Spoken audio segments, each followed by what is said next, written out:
What's going on, and welcome to another episode of the Unpopular Opinions. They've been coming thick and fast. I'm enjoying reacting to every single one of them. I'm here with John. How are we doing? You enjoying these Unpopular Opinions? Yeah, I love them, mate. I love them. Yeah, that was a very kind of like nonchalant start though. Like, welcome to nonchalant. Yeah, nonchalant. Yeah, that's how we do it. We are talking to you. Yeah. We are nonchalant. These are Unpopular Opinions, mate. Yeah. All right, but let's go into the next set. And it's Felix Højbjerg. The O is like how Højbjerg is spelled, or Ozil is spelled, whatever.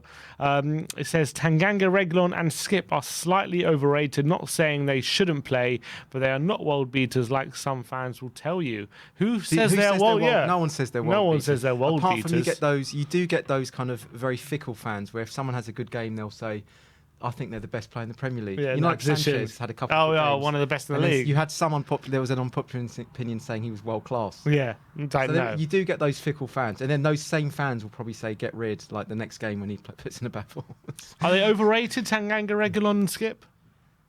Well, it depends how you rate them. How hard do you rate them? Tanganga's fringe player. Yeah. So he's not overrated. Mm-hmm. Skip and Reguilon are in the side now, so they could be considered more overrated, right? Mm-hmm. How do you rate them? I think Skip is on his way to becoming a very, very solid Premier League defensive centre midfielder. I don't think he's like in the top 10 or anything just yet, but he's he's still young, 20 years old. He's on his way there, so I think he's pretty good at the moment, but I don't think he's unbelievable. Reguilon, I rate fairly highly. I don't think he's in probably the top. He's probably maybe the fifth, in left backs in the league. I'll tell you this: if we're rating him to his performance this time last season, he's overrated. Who, Reguilon? Yeah, because I think this time last season, I think he was right up there. Yeah. As one of the top wing backs. He was, in the league. Yeah, he was really. And special. I think we forget how good he was in that first third of the season, up until around. I think the West Ham game, I would say. I think we were he flying. dropped off quite heavily. He dropped off a lot, and at the end of the season, he was actually, I would say, really bad. A lot of people wanted him gone at the end of the season. Right at the end of the season, I would say Davies looked better, which I said that when we were together. And everyone he was poor right at the end, but you could see he really dropped off. And I think this season he's starting to pick it up a little bit, and I think now he's looking good.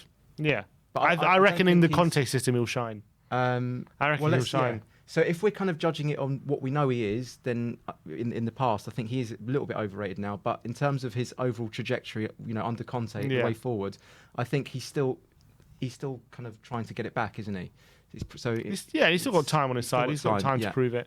Yeah. Next one is from Sebrex. Says Lucas at a lower tier team where he could be a star like Leeds, Crystal Palace or Aston Villa would get around 15 goals and assists per season. You think if he was at a team where the attack, for example, if he was like the Wilfried Zaha of Crystal Palace, would he reckon could he step up to that mantle? Do you think? Yeah, I think so. Yeah, I know you don't see a lot in him, but I actually think that you could actually for a team a bit lower, for a team a bit lower down who could be a little bit more dependent on him, they would almost sort of build the forward line around him. Mm-hmm. Whereas for us, it's more we kind of fit him into our system a bit more. To play with Lucas and to play with Kane and Son, and they're the ones who get the goals. But they're more clinical than him, so that just makes sense. Yeah, and so I think if he was to play for sort of a team a bit lower down, he would be playing more in a central position, more in a playmaker role. I think he'd be more dependent. Do you think they'd play him centrally if you played in a team a bit lower down? They'd play him centrally. I think so, because I think that's where he plays at his best. So for a team, let's say like Leeds or Crystal Palace, I think they would want to use him to his advantage, wouldn't they? I don't know if he would get 15 goals. I reckon he would get more goals than assists. 15 assists, does it say? 15 goals and assists. 15 goal contributions, basically. Goals and he's combining goals and assists. Yeah, I think that's possible. I reckon he'd probably get about 10. What, 10? Like five goals and 5 assists? Yeah, something like that. Maybe he probably would get that now, doesn't he? Actually, last season he got like 7 or something. He doesn't at the moment. Half a season though, didn't he? Yeah, at the moment his goal assist output's not great. I can see it improving, but I don't see it improving exponentially. I still think possible. I do see in the final third. He's still like his decision making is still very poor. It's really poor, and at this stage he's now 29. I don't know if he'll ever improve at this point. I just think he takes risks, and no one else. I don't really see any other players really taking risks. Yeah, but there's a difference between a player taking risks and they're coming off. For example, Bruno takes a lot of risks, right? Bruno Fernandes, and he screws up 8 out of 10 times. Then those 2 times he will get a goal and assist. Lucas kind of screws up 9 out of 10 times, No, and the one time he doesn't screw up, he doesn't get the goal. I'll tell you what, also about him at the moment this season, he's the only player really that I've seen playing with heart. He has plenty of heart. He has plenty of heart. I agree with that. His energy is more than all the other forwards put together. You can argue that, but energy doesn't get the ball in the back of the net. Even we said earlier, like he shouldn't really be judged as a forward because there's some of the things he does. He drops back, and he's so progressive on the ball, and it doesn't really even get noticed a lot of the time. You know, those moments where we're kind of stuck in a cul-de-sac, and he'll get us out of that, set off the play, everything opens up, a few more touches, a couple of assists, bang in the net. No one looks back on that original moment, the origin of that, where he got us out of that. You know, and he does a lot. Yeah, it'll of that. happen. He can do that. He does what I call he's a knitter. You know what I mean by that? A knitter. He knits things together. A little bit like Robbie Keane used to knit things together through the midfield, but he never used to get sort of rewarded for that because his job was, known as a striker. But Moura does a lot of the knitting together during the game, and that's the sort of things that are in the intangibles. You don't really. I don't know if he does. He does. He knits things. I think a lot of the time, Lucas is extremely great at wriggling out tight spots, and he's very good at dribbling. But he's in terms of passing and moving, and as you say, knitting the play together. Actually, he does not so great. What? I don't think he's that great at doing that. I think a lot of the time he gets the ball and always wants to dribble. Like he always looks to dribble every time he gets the ball. He always looks. Doesn't even matter if it's a good position to dribble or not. Sometimes the passing is a better option, but he'll go for the dribble anyway. He's like that guy in the playground you used to play, where he used to give it to them, and he'd always look to beat a player before passing it back. He wouldn't. He's very wouldn't pass it. He's incredibly unselfish. And he's unselfish because once he does the dribble, he then looks for the pass. He never looks for the shot. That's what makes him unselfish. But in terms of him on the ball, every time he looks to dribble, and a lot of the time he dribbles his way into trouble. A lot of the time. No, I don't. He does. That. That's not what I see. That's what I see. Anyway, save it for a hot spa. All right. Next one, really random user is his name. It says, I don't want to sign Vlahovic, obviously a great player, but who'll either be on the bench, which he's too good for and expensive for, or force Son to play out of position at the price of a creative midfielder. Better to get a cheaper bench option and invest elsewhere. Do you think we should be spending heavy on another striker, or is it better to spend the money on other positions? Well, probably on other positions now, I would have thought. Now that he's going to stick with Kane, and it's probably going to just be him up there. Mm-hmm. He's probably going to have to sort of invest in other areas, I would have thought, for now, and then see how it goes. Yeah, I mean, look, I do want us to sign Vlahovic because I think he'll be a fantastic option. I think he'd be hopefully put a bit of pressure on the forward, like on Kane and whatnot, and also when he does come in, he'll make a bit of a difference. And if Kane gets injured, he can come in, but. If I was to give one big signing, it probably wouldn't be Vlahovic. It would be probably someone a bit further back. But I definitely wouldn't say I would say no to Vlahovic. In an ideal world, you want competition for Kane's spot, and if like that player is like banging in the goals and Kane isn't, then serious questions have to be asked, and then you can actually see it weighed out, and you can actually maybe potentially drop Kane.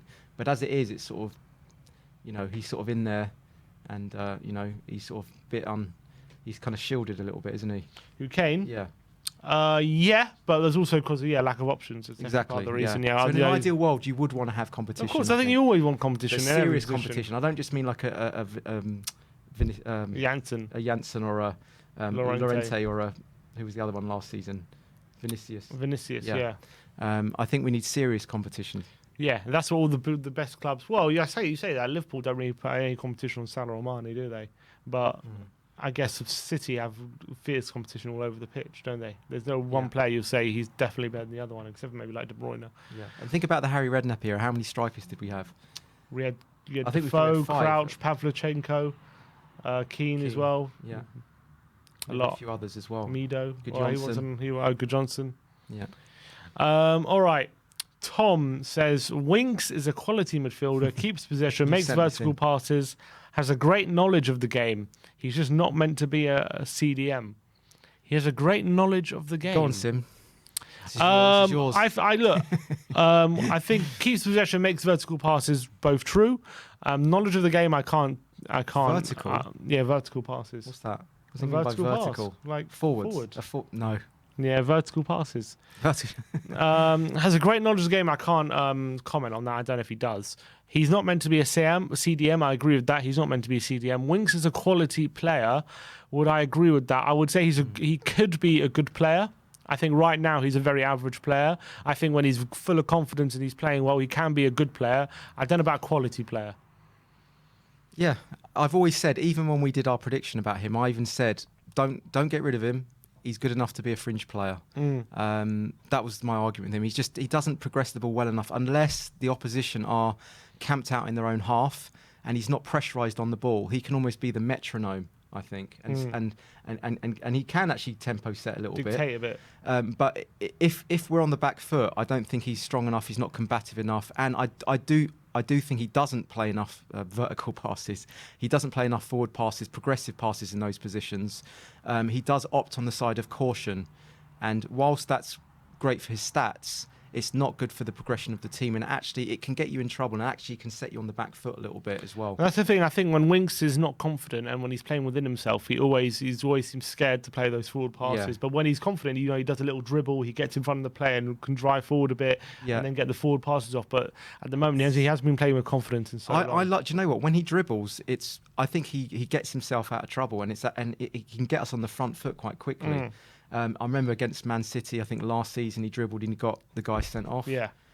He's actually got a good burst of pace. Yeah, he can do. Yeah, on a short burst. He does. Yeah. And I think if he added that to his game, as well as the sort of the tidiness on the ball, because he's quite tidy on the ball, I think that he could bring in those other dimensions to his game. But at the moment, he looks too one-dimensional. Winks. Yeah, I can agree with that.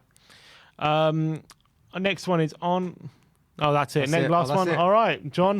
Lovely seeing you again again for another episode of the Unpopular Opinions. We'll be back with more episodes coming shortly. Like, subscribe, and comment. And as always, come on, you Spurs.